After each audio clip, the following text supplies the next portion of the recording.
Israel ने Iran पर हमला किया है और 200 जहाज़ों की मदद से ईरान के 8 शहरों पर उसने अटैक किया है। ईरान की आला अस्करी क़यादत जो है इसमें शहीद हुई है और इसके साथ साथ पासदारान इनकलाब के सरबराह को भी शहीद कर दिया गया है। 6 साइंसदानों को भी शहीद किया गया है। ख़ित्ते में इसका क्या इम्पैक्ट होगा, ख़ास तौर पर आलमी मईशत पर इसका क्या असर पड़ेगा, बात करेंगे। इस वक्त हमें ज्वाइन कर लिया है माहिर मुआशी उमूर डॉक्टर इकरामुल हक साहब ने। डॉक्टर साहब, आपके वक्त का बहुत शुक्रिया। डॉक्टर साहब, वो तो ठीक है, खित्ते में कशीदगी बढ़ी है, लेकिन बहुत से लोगों की राय है कि आलमी तौर पर आलमी मईशत पर इसका बड़ा गहरा इम्पैक्ट पड़ेगा। आपके ख्याल में इसके क्या असरात देख रहे हैं आप? देखिए, तब से सारी स्टॉक मार्केट्स में बहुत ज़्यादा मंदी तो हुई है, मगर साथ ही जो कमोडिटीज़ में ऑयल की प्राइसेस एकदम से शूट कर गई हैं। और यहाँ से 40% जो ऑयल है वो दुनिया को सप्लाई होता है। आने वाले दिनों में अगर कशीदगी और बढ़ती है तो फिर ऑयल सप्लाई डिस्टर्ब होगी और कीमतें बहुत ऊपर जाएंगी। और उससे जाहिर है कि बहुत प्रॉब्लम्स पैदा होंगे, खास तौर पर उन ममालिक के लिए जो ऑयल इंपोर्टर्स हैं, जिसमें पाकिस्तान भी शामिल हैं। और ऑयल एक्सपोर्टर्स भी शायद एक्सपोर्ट ना कर पाएं, क्योंकि जंगी सूरत हाल की वजह से स्टेट ऑफ हॉर्मुज तो बंद होगा और हौती वगैरह ने तो अभी मोर्चे संभाल लिए हैं। तो ये जंग जो है ये आगे जाकर अगर इसमें जरा सी भी एस्केलेशन हुई तो बहुत ज्यादा मसाइल होंगे। इवन चीन को अपनी सप्लाई लाइंस के लिए बहुत मुश्किलात होंगी। और चीन की सप्लाई लाइन जब रुकती है तो पूरी दुनिया की मीशत के अंदर बहुत ज्यादा कसाद बाजारी होती है, क्योंकि वो बहुत बड़ी इकोनॉमी है और इस वक्त दुनिया का बहुत बड़ा सप्लायर है। तो इस खत्ते में इस जो एस्केलेशन की या जारहियत की है इसराइल ने, इसके बहुत शदीद और बहुत ही जो है वो नेगेटिव इम्पैक्ट जो है वो आलमी मईशत पर आने वाले दिनों में हम देख सकते हैं।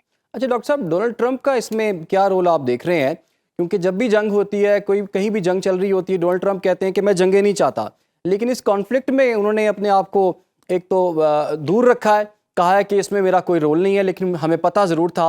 लेकिन आपको पता है कि जब भी पाक भारत जब कॉन्फ्लिक्ट हुआ, उस वक्त भी कहा गया कि ट्रेड करें हमारे साथ, आप लोग जंग ना करें आपस में। तो वो जंग तो बहरहाल रुक गई। अब अगर देखा जाए तो सबसे बड़ा इस खित्ते में स्टेक होल्डर कौन है? मौशी तौर पर इफेक्ट होने वाला मुल्क कौन सा है, और क्या वो इसमें इन्वॉल्व हो सकता है इस मामले को हल कराने के लिए? देखिए, ईरान के मामले में तो सबने जो है वो बेइज्जती का मुजाहरा भी किया है।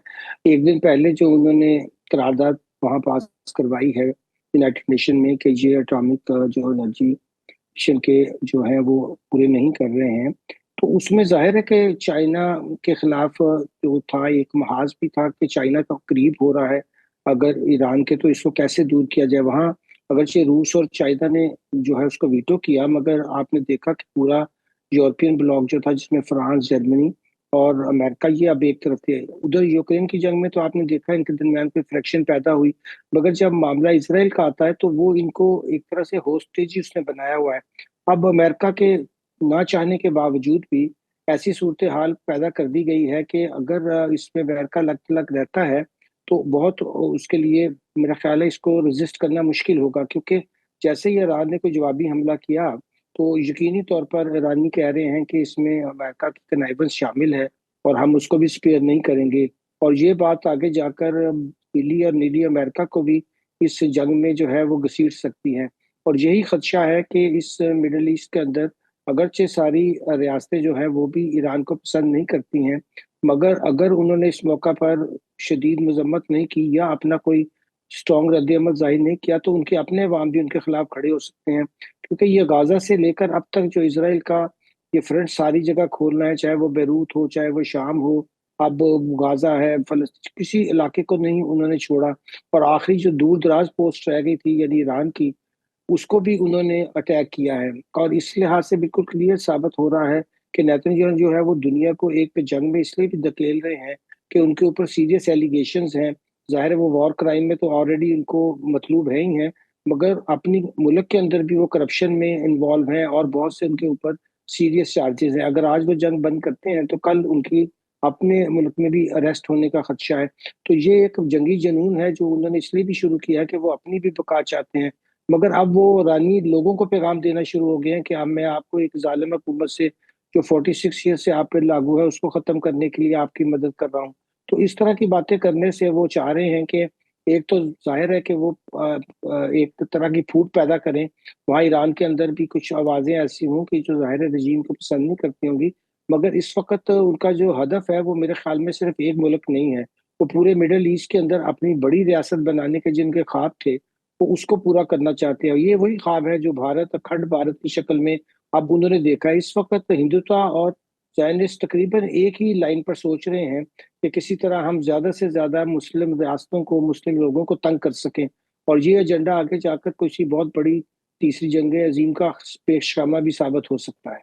अच्छा डॉक्टर साहब, चीन की काफ़ी सरमायाकारी है ईरान के अंदर और रूस भी इस खत्ते का एक बड़ा स्टेक होल्डर है। अब इस कॉन्फ्लिक्ट से ये दो ममालिक किस तरह से इफ़ेक्ट होंगे और आपको क्या लगता है कि चीन का अब इस तमाम तर सूरत हाल पर क्या रद्द-ए-अमल हो सकता है? देखिए, जहाँ तक चीन का मसला है, वो तो जंग से बचना चाहता है क्योंकि अमेरिका की और सबकी कोशिश यही रही है कि अगर उनकी इकोनॉमी को तबाह करना है, तो किसी तरह उन्हें भी जो आर्म्ड कॉन्फ्लिक्ट्स के अंदर घसीटा जाए। अगरचे वो अपने डिफेंस के लिहाज से चाइना ने बहुत मजबूती हासिल कर चुकी है, मगर वो अग्रेशन नहीं कहीं भी करना चाहते या किसी भी आर्म्ड कॉन्फ्लिक्ट का पार्ट नहीं बनना चाहते। इसलिए मेरा नहीं ख्याल कि चाइना जो है वो इस तरह की कोई भी चीज़ में बहुत क्लियर होकर किसी जंग का हिस्सा बनेगा। हाँ, हुँ। ये ज़रूर है कि ईरान और चाइना के भी और रूस के भी जो इस वक़्त तल्लुकात हैं, वो बहुत बेहतर हैं और इंडिया भी बहुत बेनिफिट उठाता रहा। ईरान का ऑयल जो था अगरचे उन पे सैंक्शंस लगी हुई थी, हम नहीं ले सकते थे मगर इन्होंने तो बहुत उससे फ़ायदा उठाया है। इसलिए मेरा ख़्याल ये है कि रूस और चाइना कोशिश करेंगे कि ये कॉन्फ्लिक्ट जो है वो दब जाए, ज़्यादा आगे ना बढ़े और वो ईरान को भी यही समझाएँगे कि इस वक़्त आपकी पोज़ीशन कमज़ोर है, तो आप रिटेलिएशन ना करें बल्कि कुछ अरसे का इंतज़ार करें ताकि हम नई रीअलाइनमेंट्स करें। मगर इज़राइल को रोकने वाला मुझे नहीं लगता कि कोई चीन में या इस वक़्त रूस में भी कोई बहुत अहम किस्म की कोई प्रोएक्टिव वॉइस या प्रोएक्टिव एक्शन सामने आएगा। डॉक्टर साहब, वो तो ठीक है, खित्ते में कशीदगी बढ़ी है, लेकिन बहुत से लोगों की राय है कि आलमी तौर पर, आलमी मईशत पर इसका बड़ा गहरा इम्पैक्ट पड़ेगा। आपके ख्याल में इसके क्या असरात देख रहे हैं आप? कि देखिए तब से सारी स्टॉक मार्केट्स में बहुत ज़्यादा मंदी तो हुई है मगर साथ ही जो कमोडिटीज़ में ऑयल की प्राइसेस एकदम से शूट कर गई हैं और यहाँ से 40% जो ऑयल है वो दुनिया को सप्लाई होता है। आने वाले दिनों में अगर कशीदगी और बढ़ती है तो फिर ऑयल सप्लाई डिस्टर्ब होगी और कीमतें बहुत ऊपर जाएँगी और उससे ज़ाहिर है कि बहुत प्रॉब्लम्स पैदा होंगे ख़ास तौर पर उन ममालिक के लिए जो ऑयल इम्पोर्टर्स हैं जिसमें पाकिस्तान भी शामिल हैं। और ऑयल एक्सपोर्टर्स भी शायद एक्सपोर्ट ना कर पाएँ क्योंकि जंगी सूरत-हाल की वजह से स्ट्रेट ऑफ हॉर्मुज़ तो बंद होगा और हौती वगैरह ने तो अभी मोर्चे संभाल लिए हैं। तो ये जंग जो है ये आगे जाकर अगर इसमें ज़रा-सी भी एस्केलेशन हुई तो बहुत ज़्यादा मसाइल होंगे। इवन चीन को अपनी सप्लाई लाइन्स के लिए बहुत मुश्किलात होंगी और चीन की सप्लाई लाइन जब रुकती है, तो पूरी दुनिया की मईशत के अंदर बहुत ज़्यादा कसाद-बज़ारी होती है क्योंकि वो बहुत बड़ी इकोनॉमी है।